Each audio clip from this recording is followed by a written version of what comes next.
Assalamu alaykoum wa rahmatullah wa barakatuh, chers frères et sœurs en islam.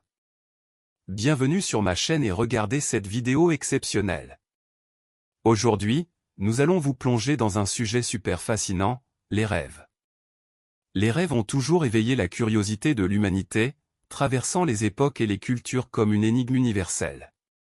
En islam, ces visions nocturnes revêtent une signification particulière, souvent perçue comme un écho du divin ou une fenêtre sur l'invisible. Imaginez-vous un instant, un rêve qui apporte des nouvelles rassurantes, un avertissement subtil, ou une clé pour comprendre un événement futur. N'est-ce pas fascinant?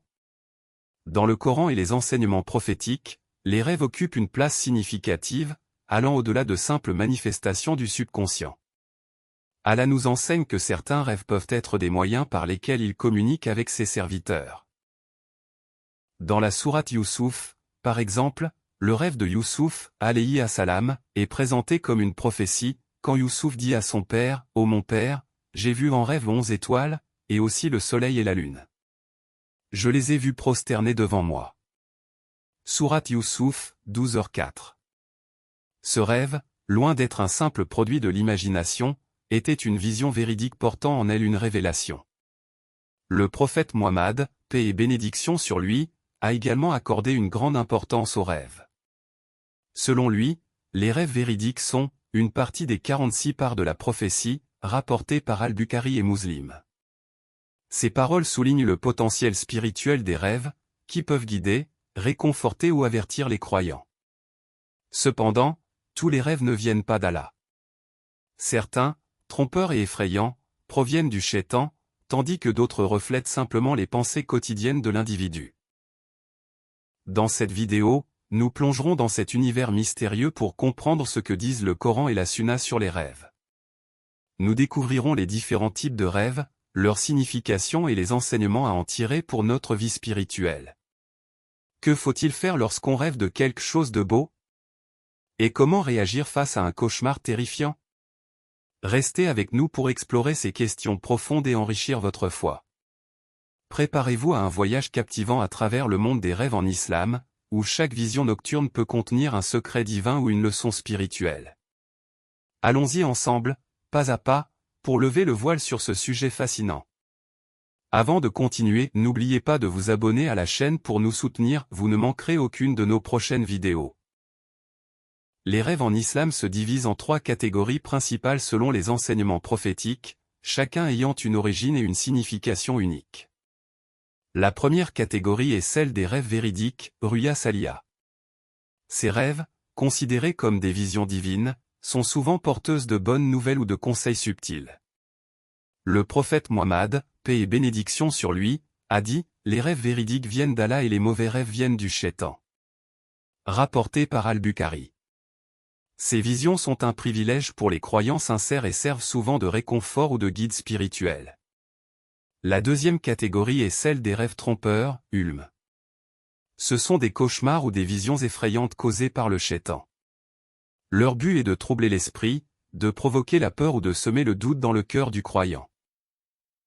Le prophète a enseigné que lorsque l'on fait un cauchemar, il faut chercher refuge auprès d'Allah contre le Shaitan, cracher légèrement 3 fois à gauche et changer de position pour ne pas accorder d'importance à ces visions. Enfin, il y a les rêves du subconscient, qui résultent des pensées et des préoccupations quotidiennes. Ils reflètent souvent ce que l'on a vécu ou ce qui occupe notre esprit pendant la journée. Bien qu'ils n'aient pas de valeur spirituelle directe, ces rêves montrent l'importance de garder un esprit apaisé et de se coucher dans un état de pureté, en faisant ses ablutions et en invoquant Allah.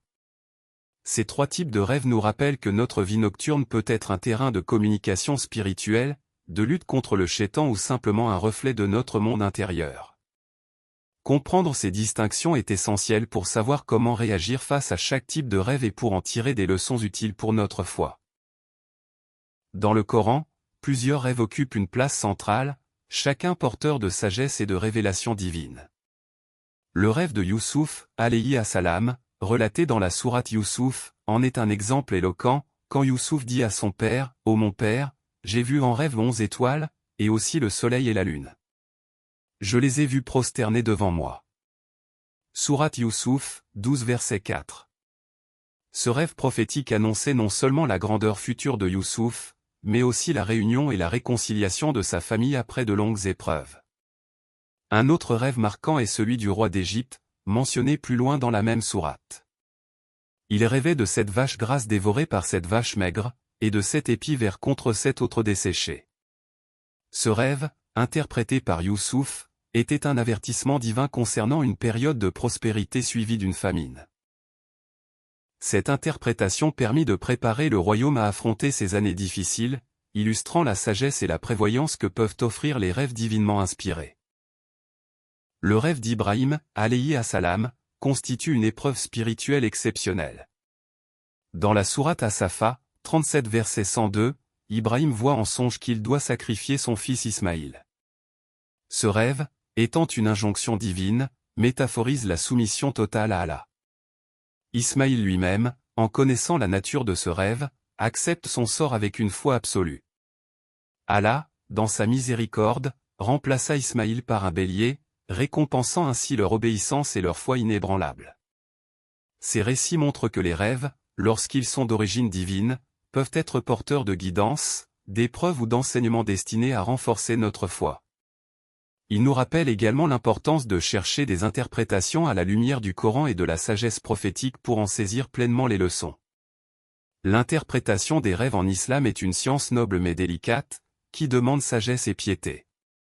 Le prophète Muhammad, paix et bénédiction sur lui, nous a enseigné l'importance de consulter des personnes pieuses et savantes lorsqu'on cherche à comprendre un rêve. Ces personnes, par leur connaissance du Coran et de la Sunna, peuvent discerner la nature du rêve et offrir une interprétation juste et bénéfique. Cependant, il est crucial de se rappeler que l'interprétation est un domaine spirituel, et non une science exacte. Le danger de surinterpréter ou de mal comprendre un rêve est réel. Un rêve interprété à tort peut conduire à des décisions erronées ou à une anxiété inutile. Le prophète a dit, lorsque l'un de vous voit un rêve qu'il aime, qu'il loue Allah pour cela et qu'il en parle, mais s'il voit autre chose qu'il déteste, qu'il cherche refuge auprès d'Allah contre son mal et qu'il n'en parle à personne. Rapporté par Al-Bukhari et Muslim. Ce hadith montre la nécessité de traiter les rêves avec prudence et réserve. Une anecdote marquante tirée des récits prophétiques est celle du rêve de Youssouf interprétant la vision du roi d'Égypte. Ce rêve, qui semblait d'abord étrange et sans explication logique, révéla un plan de survie pour une nation entière. Youssouf dit, « Vous sèmerez pendant cette année consécutive. Tout ce que vous récolterez, laissez-le dans ses épis, sauf ce que vous consommerez. Viendront ensuite cette année difficile qui consommeront ce que vous aurez mis en réserve pour elle. » Sourate Youssouf, versets 47 à 48. Cette histoire illustre l'importance de la sagesse dans l'interprétation et les conséquences bénéfiques que cela peut avoir. Ainsi, lorsqu'il s'agit de rêves, il est essentiel de s'adresser à des personnes dignes de confiance et d'agir avec humilité et discernement. Les rêves peuvent être une source de guidance et de réconfort, mais seulement lorsqu'ils sont compris à travers le prisme de la foi et de la sagesse. Après un bon rêve, il est essentiel de se rappeler que ces visions agréables sont un don d'Allah. La gratitude envers lui est la première chose à faire. Remercier Allah pour avoir permis cette expérience et pour la paix qu'elle peut apporter dans le cœur est une manière de maintenir un lien spirituel fort.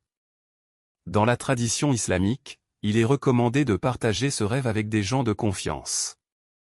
Cela permet non seulement d'exprimer la joie ou l'inspiration qu'il a suscité, mais aussi de renforcer les liens avec ceux qui partagent des croyances similaires. Cependant, cette part de partage ne doit pas devenir une recherche de reconnaissance personnelle, mais plutôt une manière de rappeler la grandeur de la création d'Allah. En effet, il est conseillé de ne pas interpréter soi-même ses rêves sans une compréhension adéquate des principes islamiques et de rechercher, le cas échéant, des conseils auprès de personnes sages et bien informées sur ce sujet. D'autre part, les mauvais rêves, ceux qui sont perturbants ou effrayants, nécessitent une réaction différente. Dans ce cas, il est conseillé de ne pas en parler.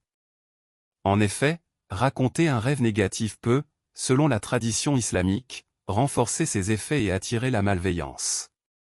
Le prophète nous enseigne que si nous vivons une expérience onirique déplaisante, il est préférable de chercher refuge auprès d'Allah. Une des actions recommandées dans ce cas est de réciter Ayat al-Kursi, un verset puissant du Coran, qui est reconnu pour sa capacité à apporter la protection divine contre toute forme de mal. Cette récitation, accompagnée de 3 souffles à gauche, est un moyen de se purifier et de se protéger contre les influences nuisibles qui pourraient découler du rêve. Cette pratique vise à renforcer la foi en la toute-puissance d'Allah et à affirmer que tout mal peut être éloigné par son pouvoir. La sagesse derrière ces conseils réside dans la protection spirituelle qu'ils offrent. Les rêves, qu'ils soient bons ou mauvais, peuvent affecter notre état d'esprit et notre relation avec le divin.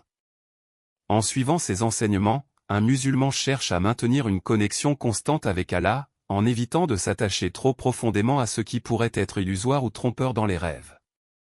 Il est également primordial de garder à l'esprit que, tout comme la réalité, les rêves sont sous le contrôle d'Allah, et la meilleure des actions est de lui demander protection et guidance dans tous les aspects de notre existence, y compris dans le monde des rêves. Les rêves occupent une place particulière dans l'islam, étant considérés comme une passerelle entre le monde spirituel et notre réalité quotidienne. Certains rêves sont des bénédictions d'Allah, porteurs de messages positifs et de guidance, tandis que d'autres peuvent être des épreuves destinées à tester notre foi ou à nous avertir de danger. Dans tous les cas, ces expériences oniriques ne sont pas anodines.